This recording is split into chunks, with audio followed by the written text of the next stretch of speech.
There's a saying I once heard, something to the effect of the human body knows what it needs sometimes to treat itself.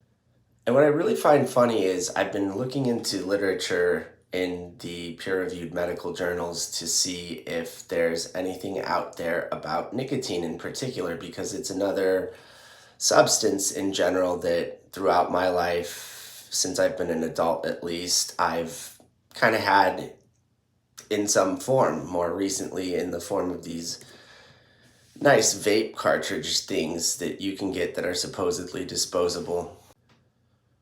For me, what it tends to do, and again, disclaimer, I'm not endorsing these products, especially if you're underage or for medicinal purposes. These are things you need to discuss with your own doctor. But I notice that it helps a lot with my brain fog, as well as a lot of the inflammatory effects that I feel alongside of the other medications that are recommended and prescribed to me by my doctors.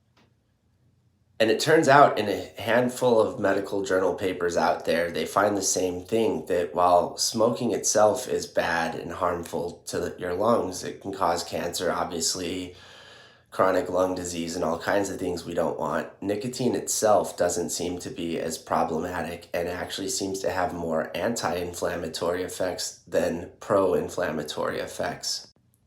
What this means is for individuals like myself who've noticed therapeutic benefit using it over time, there is at least some validation to the idea that when you have autoimmune disease, it's not necessarily a matter of whether something is addictive or not. It's a matter of whether something is useful or not, and how a better system might be able to gain access to that through insurance via predatory means of cheap market products like this.